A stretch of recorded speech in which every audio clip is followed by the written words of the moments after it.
जमीन की रजिस्ट्री होती है, जमीन का दाखिल खारिज होता है, यानी ये जमीन है इसका रजिस्ट्री भी हो गया।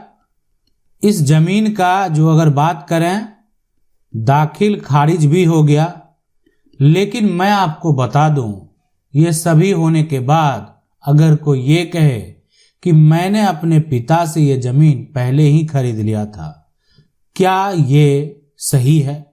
मैं आपको बता दूं, एक जो पिता है, पिता के पास अगर कोई पैतृक संपत्ति है तो वो ना अपने बेटे को रजिस्ट्री कर सकते हैं, ना बेटी को कर सकते हैं। ऐसा क्यों होगा?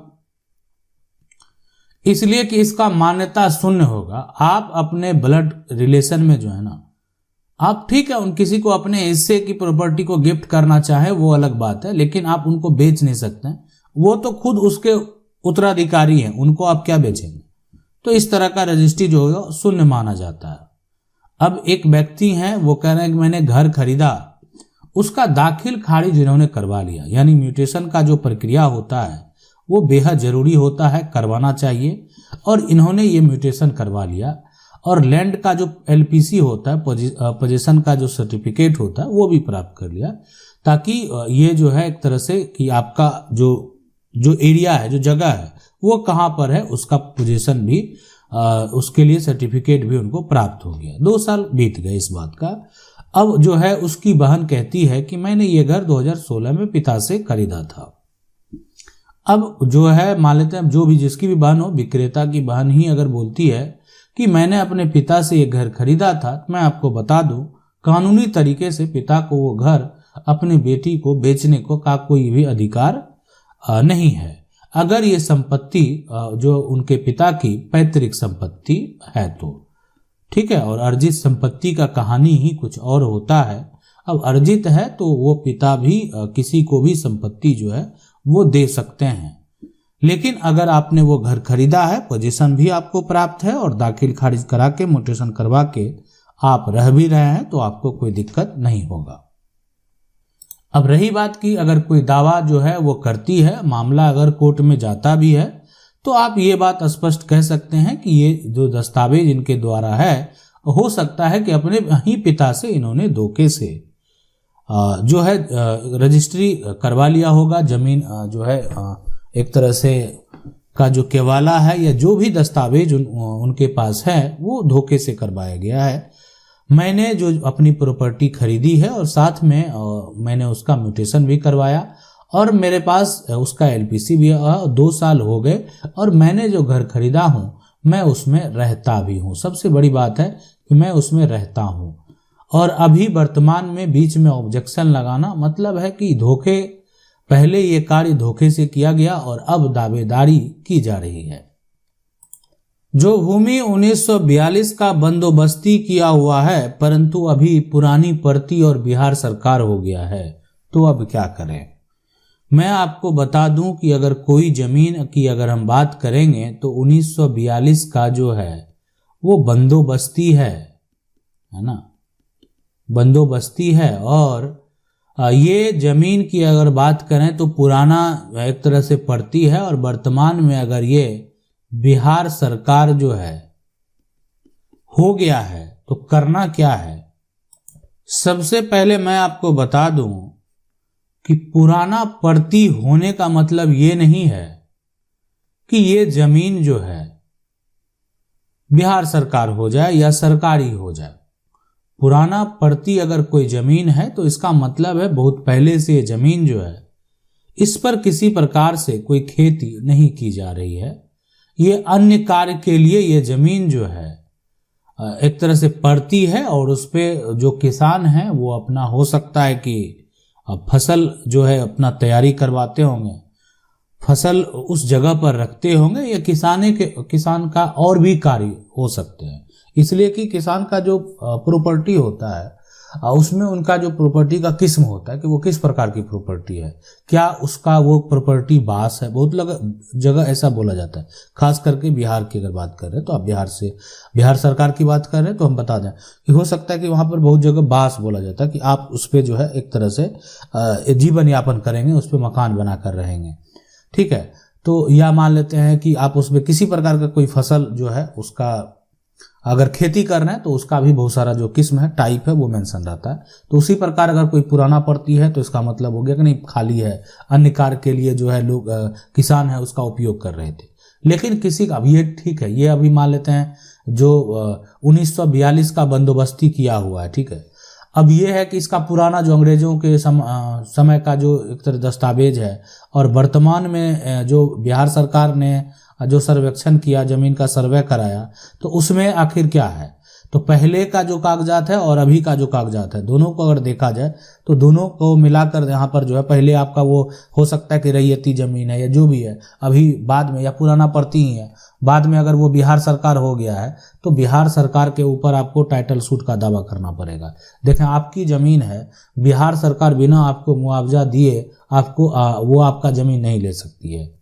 इसलिए कि अगर उनको जमीन लेना है तो भूमि अधिग्रहण कानून के तहत पहले उनको जमीन को अधिग्रहण करना होगा और जमीन का जो असली मालिक है उनको जो भी उसका कीमत है उससे एक तरह से 2 गुना 4 गुना जो भी आपके क्षेत्र में जो है लागू है तो उस हिसाब से पैसे देने होंगे। सवाल 1938 में नाना अपनी पुश्तैनी जमीन जो है बैगना को बख्शिशनामा कर दिया।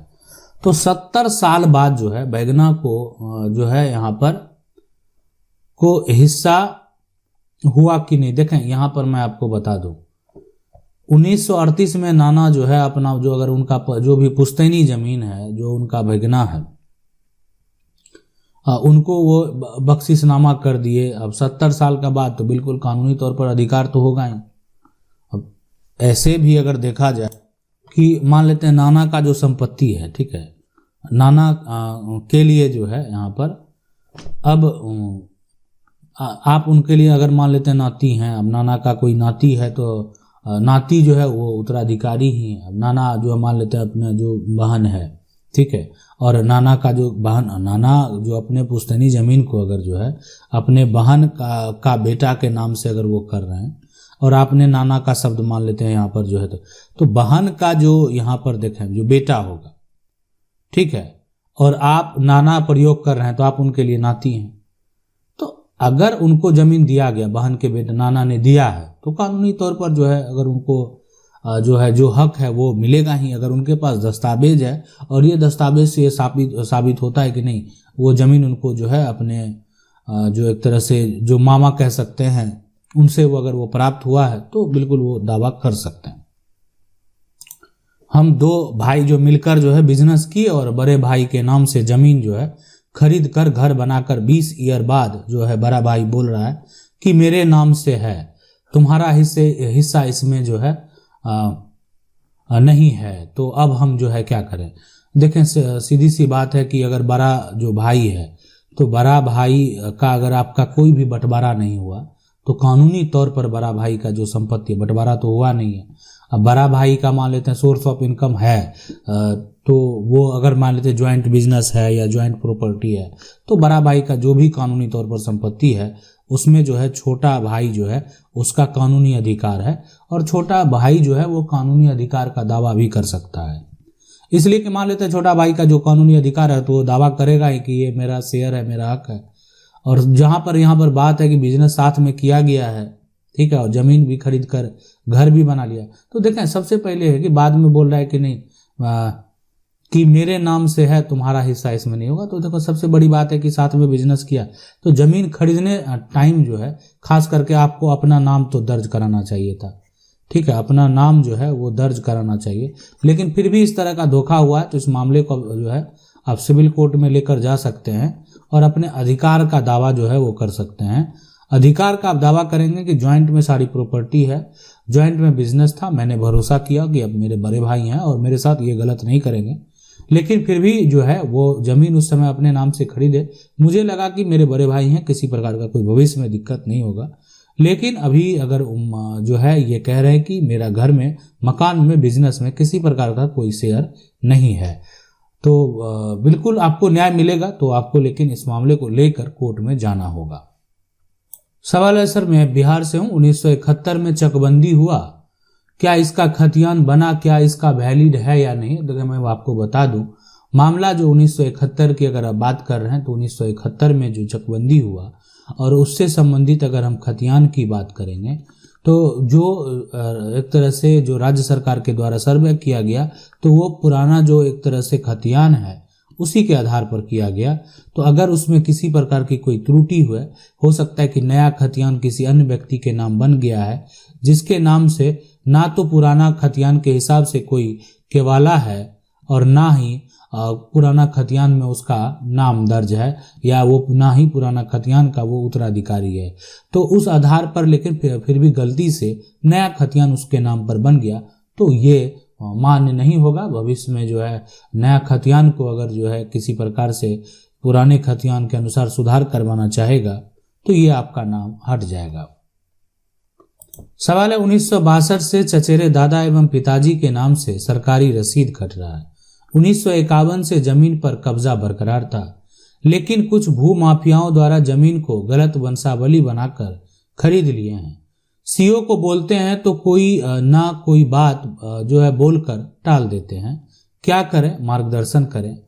देखें, मैं आपको बता दूं 1962 की अगर बात है, चचेरे जो यहाँ पर जो है चचेरा दादा जो है और पिताजी के नाम से जो है सरकारी रसीद जो है कट रहा है। अब यहां पर जो है 1951 से जमीन पर कब्जा बरकरार था। अब गलत वंशावली बनाकर, है ना, वो एक तरह से खरीद लिया और सीओ को बोलते हैं तो बोलते कोई ना कोई बात बोलकर टाल देते हैं।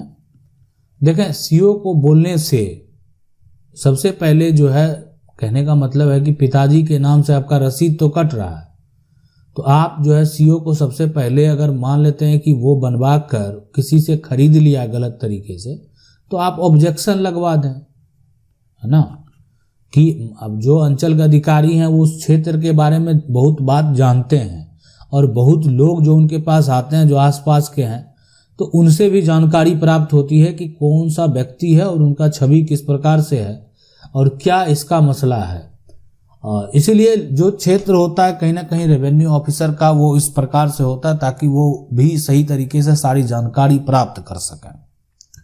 तो आप ऑब्जेक्शन लगा देंगे। और रही बात अगर फर्जीवाड़ा हुआ है, धोखाधड़ी हुआ है, तो आपको तो वो सेल डीड भी जो है वो कैंसिल कराना पड़ेगा। तो उसके लिए भी आपको जो है केस फाइल करनी पड़ेगी और वो जो गलत तरीके से गलत वंशावली के आधार पर जो जमीन की रजिस्ट्री करवा लिया उसको भी कैंसिल करवाना पड़ेगा। लेकिन अगर मान लेते हैं जो अंचल के अधिकारी हैं वो आपकी बातों को नहीं सुन रहे हैं तो आप इससे संबंधित मामले को लेकर आप अनुमंडल, है ना, लेवल पे जो अधिकारी हैं उनके पास भी जो है आप आवेदन दे सकते हैं और जिला कलेक्टर के पास यानी जो एडीएम कोर्ट है वहां पर भी आप जो है वो आवेदन दे सकते हैं। और अगर आप सेल डीड को कैंसिल कराना चाहते हैं तो ये कैंसिल करने का अधिकार सिर्फ सिविल कोर्ट को है। आशा करते हैं वीडियो अच्छा लगा होगा। वीडियो को लाइक जरूर कर दें। चैनल को पहली बार देख रहे हैं सब्सक्राइब करके जो बेल आइकन है उसको जरूर दबा लें। मिलते हैं अगले वीडियो में, तब तक के लिए जय हिंद।